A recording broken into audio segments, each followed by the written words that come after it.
Olá pessoal, tudo bem? Eu sou Creuza Santos, criadora e administradora aqui do canal e lá das páginas do Instagram e do Facebook. A gente tem recebido muita mensagem de tutores a respeito de suas calopsitas e a mudança de comportamento agora no final de agosto para setembro. Relatam que os machos estão mais agressivos, está havendo disputa entre os machos e inclusive com comportamento de cruzamento lá dentro dos viveiros dos tutores. E a gente vai falar um pouquinho sobre isso, especificamente sobre o período reprodutivo das calopsitas, que é onde eu tenho um pouco de experiência, porque eu já tirei algumas ninhadas aqui em casa. Então a gente vai abordar o aspecto tanto para quem não quer tirar cria das calopsitas, como também para quem gostaria de ter filhotes em sua casa. Então vamos lá!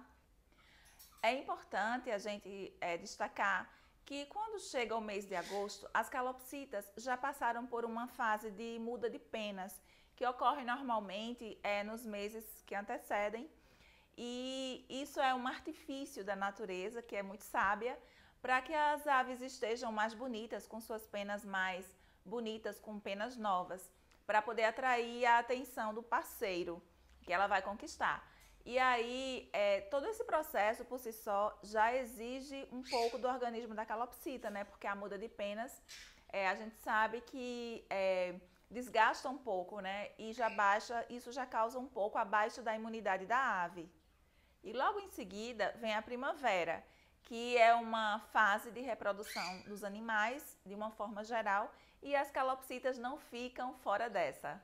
Então, a primeira dica para quem não quer tirar filhotes de suas aves, para quem não quer que suas aves, suas calopsitas reproduzam, é retirar do viveiro o estímulo físico. E o que é isso? É qualquer coisa que remeta ao formato de um ninho. E aqui a gente vai repetir o que a gente sempre fala lá nos stories do Instagram e em muitos vídeos aqui do canal.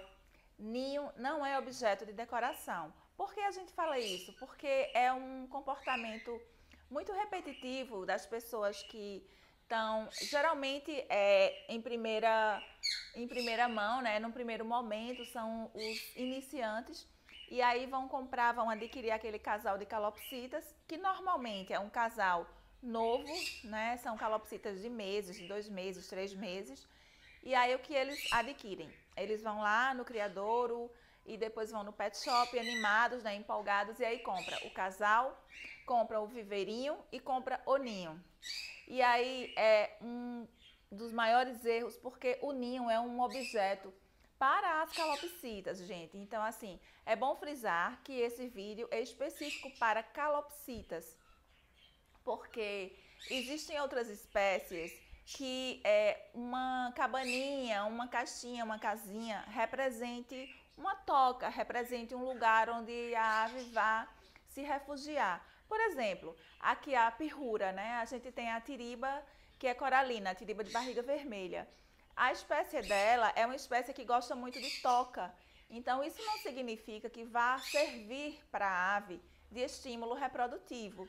Mas, no caso das calopsitas, o ninho, a toca, a casinha, a cabaninha são grandes estímulos reprodutivos. Então, se você tem aves muito jovens, né, que não adquiriram ainda 1 ano de idade, e se você não quer reproduzir as suas calopsitas, retirem esse estímulo físico. É a primeira atitude que a gente deve ter para tentar driblar esse problema.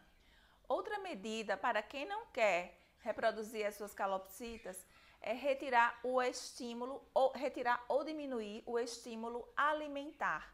E o que é isso?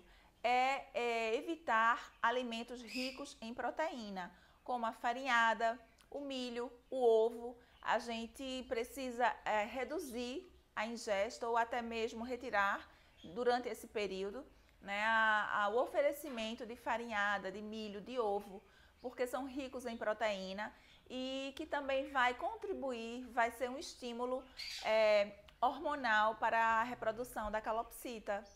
No caso aqui, a gente teve um exemplo em casa. As calopsitas aqui de casa, as fêmeas, nunca puseram ovos aleatórios assim. As aves ficam todas em um viveiro, né? Eventualmente eu separo machos de fêmeas, já vou falar um pouco sobre isso, mas elas ficam todas no viveiro. E aí, como no momento, né, eu não quero reproduzir, esse ano eu não quero tirar filhotes, aliás, já faz 2 anos que eu não tiro filhotes, eu observo que nunca aconteceu, assim, nunca tinha acontecido de uma calopsita pôr um ovo no fundo do viveiro. Embora eu já tenha recebido vários relatos de pessoas que falaram sobre isso, que a calopsita, a fêmea pôs o ovo no fundo do viveiro. E aí pergunta o que fazer, né? Mas teve uma época que a gente experimentou um determinado tipo de farinhada, uma farinhada boa, cara, e a gente começou a oferecer. E a Harolda, a nossa calopsita lutino, ela começou a pôr ovo no fundo do viveiro. E aí a gente automaticamente retirou, né? Entendeu? Eu dei uma pesquisada, dei uma estudada e entendi que estava sendo o estímulo alimentar, né? Que estava gerando essa produção de hormônio na calopsita e ela começou a pôr, independente de estar com estímulo físico, de estar em criadeira, de estar com ninho, de estar preparada para reproduzir. Então, a gente cortou, suspendeu a oferta de farinhada e o problema cessou. Então, fica aí a contribuição para vocês desse meu relato, porque eu não sou bióloga, não sou médica veterinária, não sou zootecnista. Procuro trazer para vocês informações que eu leio, que eu estudo e também a contribuição com a minha experiência na criação prática, né, das aves pet. Nesse período, também é comum as aves, os casais ficarem cruzando. E aí, quando ocorre de ter mais de um macho dentro do viveiro, começam a ocorrer também disputas. Eu tive esse problema aqui, os machos estavam disputando as fêmeas, e aí eu precisei adquirir um viveiro reserva. É uma dica também que eu dou para vocês, terem um viveiro reserva, para quando tiver nesse período muito de efervescência hormonal e enfim, separar machos e fêmeas, deixar machos em um viveiro e fêmeas em outra. E ainda assim eu tive problema porque os machos estavam tão excitados e começaram a disputar entre si, entre eles, os poleiros. Mas aí a gente aí muda o poleiro de lugar, vai fazendo também esses rearranjos ambientais, né? Modificar um pouco o ambiente dentro do viveiro, colabora também para dar uma mudada de foco nessas aves. Então, se em último caso, retirar o estímulo físico, retirar o estímulo alimentar, ainda não resolver, a orientação que eu dou é ter essa terceira medida, realmente separar machos de fêmeas, para quem não quer reproduzir as calopsitas. E aí, essas questões podem ser observadas se o tutor ficar bem atento, né, e fizer aquela observação diária do comportamento de sua ave, né, se observar que a ave está mais agressiva, se a ave mudou o comportamento. Então é importante a observação e o tutor ser atento com relação a isso. Se ainda assim, tomadas essas medidas, a fêmea começar a pôr, né, e aí você não souber o que fazer com aquele ovo ali no viveiro ou no comedouro, que muitas vezes tem, a orientação que a gente dá para quem não quer reproduzir é descartar o ovo, é quebrar o ovo e jogar fora, né? E se esse problema persistir, a fêmea continuar pondo, então realmente é interessante procurar um médico veterinário, porque essa postura crônica pode acarretar um desgaste orgânico grande para a ave, baixar muito a imunidade dela e ela pode vir, inclusive, a ter alguma doença oportunista que se instale e ela adoecer. Agora a gente vai para as dicas para quem quer reproduzir suas calopsitas, né? E aí a primeira dica, a primeira orientação que a gente tem a falar é para observar e ter a certeza de que a sua calopsita, né, tanto o macho quanto a fêmea, já atingiram 1 ano de idade, porque é a partir daí que a gente vai ter uma ave na maturidade sexual, que o próprio nome já diz, vai ter a maturidade, né, orgânica e psicológica para reproduzir, para ter o ninho, para ter a postura, para cuidar dos filhotes, que é todo um processo delicado, né, e muito legal de se acompanhar. A gente tem inclusive aqui no canal vários vídeos das nossas ninhadas e eu já vou deixar aí, à medida que eu for falando, eu vou deixar os cards para vocês assistirem os vídeos anteriores. Ao contrário da dica para quem não quer ter os filhotes, a dica para quem quer ter os filhotes é investir na boa alimentação, que já deve ser boa por natureza, né, diariamente, mas você pode reforçar a oferta de alimentos ricos em proteína, como o milho, como a farinhada, como o ovo. Claro que com cautela, principalmente relativamente ao ovo, né? A gente fala normalmente uma vez por semana para as aves no período normal, mas para as aves que estão aí no período reprodutivo e que o tutor quer separar esse casal para reprodução, você pode oferecer até 2 vezes por semana. O outro ponto é separar o casal que você quer reproduzir em uma criadeira e deixá-los em um ambiente tranquilo, silencioso e longe de grandes movimentações da sua casa. Porque aí vai ser o momento de as aves interagirem, de terem uma afinidade. E eu faço isso aí normalmente por uma semana. Não coloco o ninho, deixo eles lá separadinhos na criadeira, se ambientando num local tranquilo por uma semana, né? Eu ofereço uma alimentação legal e a gente vai acompanhando a interação entre eles. É importante o tutor controlar a sua ansiedade para não passar isso para a ave, porque a gente também deve respeitar o comportamento e o limite das aves. Inclusive, importante falar aqui que pode ser, inclusive, que não aconteça nada, que entre eles não role empatia, porque as aves são iguais a nós. A gente tem afinidade mais com algumas pessoas do que com outras. Então, com as aves é a mesma coisa, e as aves escolhem o parceiro. Embora a calopsita seja uma ave de fácil reprodução, mas pode acontecer de não rolar a química entre o casal e eles simplesmente ficarem ali e nada acontecer. Passada essa semana de ambientação entre o casal, se tudo correr bem, o casal não se estranhar, não houver briga, tiver tudo tranquilo, aí sim, a gente vai colocar o ninho. Que aí o ninho eu indico ser de pinos, medindo 20 centímetros por 20 centímetros por 40. E aí essas medidas são as medidas indicadas para a reprodução da calopsita. A gente também deve forrar o fundo do ninho, né? Porque o ninho vai ter a antessala e vai ter a sala, né? O cantinho lá onde normalmente tem um círculo, que é onde vai haver a postura, né? A antessala é logo quando entra, né? Um primeiro ambiente. E aí o segundo ambiente, que é mesmo, digamos assim, seria o quarto do casal, vai ter lá marcadinho, normalmente está redondinho, um círculo no chão. E aí a gente vai forrar esse ambiente com a maravalha, né? Que é uma raspa de madeira usada muito para hamster, que a gente encontra facilmente nos pet shops.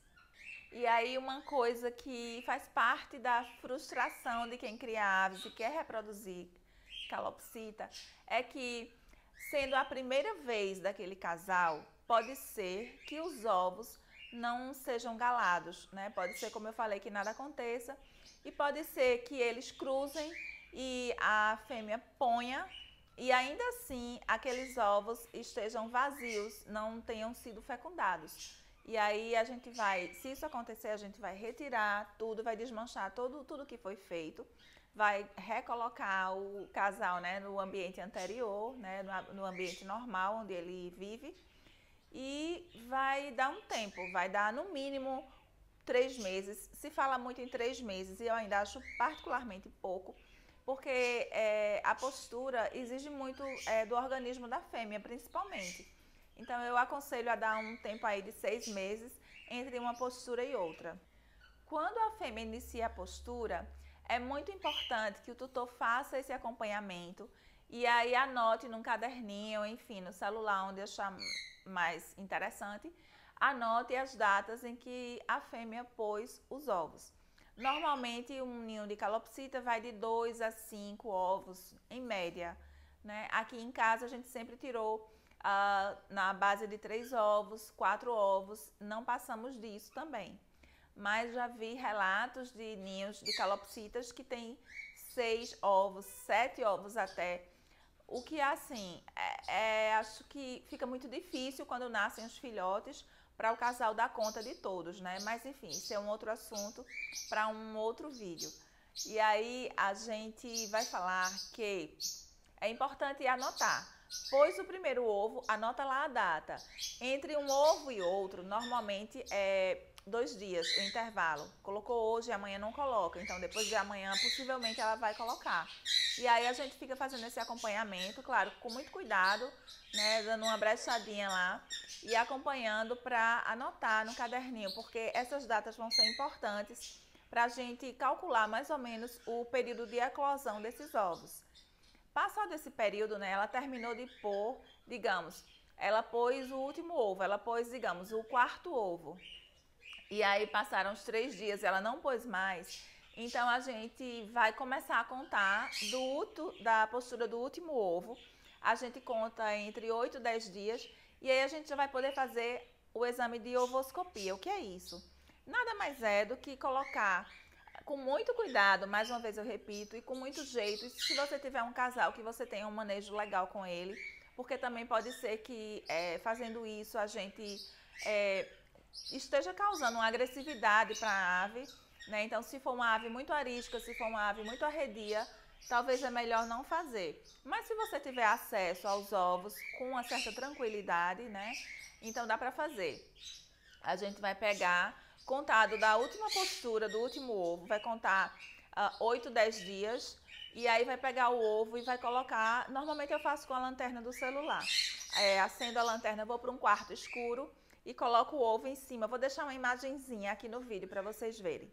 Vou colocar o ovinho e aí essa luz vai penetrar no ovo, né? Normalmente você vai ver raiozinhos de sangue, como se fossem veias, né? Então tá ok, o ovo tá galado, a gente agora vai acompanhar só, aguardar o prazo para o nascimento dos bebês. Se o ovo não tiver nenhum sinal, nenhum indício, tiver uma parte bem oca, já é um indício de que a gente pode aguardar um pouco, mas assim, pode ser que não nasçam bebês daquele ovo, porque o ovo não vai estar galado, fecundado ou cheio, né? Como é comumente chamado. O período de incubação dos ovos é de 17 a 22 dias, pode variar nesse intervalozinho. Por isso que é tão importante a gente anotar a data de postura de cada ovo, porque à medida que vai completando 17 a 22 dias da postura de cada ovo, os bebês começam a nascer, né? E aí a gente vai acompanhando os pais. Normalmente ajudam, né, nesse nascimento do filhinho. E a gente, eu sempre falo pela interferência mínima do tutor no casal, porque o casal vai saber como conduzir, vai saber como fazer. E às vezes a gente quer interferir e termina prejudicando, agredindo, gerando estresse naquele casal. E não é legal para o nascimento e a criação dos filhotes. Quando os bebês nascerem, a partir de uma semana, é importante, do nascimento do último, né? É importante a gente começar a fazer a limpeza do ninho, porque os bebês começam a fazer cocô ali dentro e vai acumulando, os pais vão empurrando para as laterais. É bem interessante, os pais fazem esse movimento. Mas contado, uma semana contada do nascimento do último bebê, a gente já pode interferir um pouco e é necessário porque é uma questão de higiene. Não esquecer de lavar sempre, bem lavadas as mãos, quando a gente for manusear nos bebês. E aí, eu não vou explicar aqui detalhadamente como se faz a limpeza do ninho. Eu vou deixar o card de um vídeo nosso que eu explico bem direitinho, que se chama Como Limpar os Ninhos com Filhotes, tá? Então, eu vou deixar o card e aí vocês acessam o vídeo e vai estar lá a explicação detalhada. Um outro vídeo que fala muito bem sobre todo o procedimento com os bebês, né, a partir da eclosão dos ovos, se chama Mostrando Nossos Bebês e falando sobre os cuidados. Eu também vou deixar o card aqui. É um vídeo com muitas informações e informações importantes. Eu recomendo muito que vocês assistam, porque não vai dar para exaurir tudo aqui nesse vídeo. É um assunto assim bem amplo, com muitos detalhes, com muitas minúcias, e são detalhes todos muito importantes, porque é maravilhoso o nascimento dos bebezinhos e todo o processo, é incrível, mas é uma coisa delicada e que requer muitos detalhes e observação. Então, esses vídeos que eu deixei, né, o card, eles são complementares a esse aqui, que eu estou falando, que na verdade é um apanhado geral sobre a questão da fase reprodutiva das calopsitas. E é isso, pessoal. Eu espero que tenham gostado. Para quem está chegando pela primeira vez aqui no canal, seja muito bem-vindo. Se gostou do nosso vídeo e dos vídeos anteriores, se inscrevam, curtam, compartilhem aí com pessoas que criam aves e que gostam de aves, né, nos grupos de aves. E ajudem a divulgar o nosso trabalho, que é feito com muito carinho, com muita responsabilidade. A gente procura sempre dar uma estudada, pesquisar e passar informação com responsabilidade, pensando sempre no bem-estar das aves. É isso, vou deixar aqui um grande abraço a todos, muita saúde para as nossas aves e até o próximo vídeo. Tchau, tchau!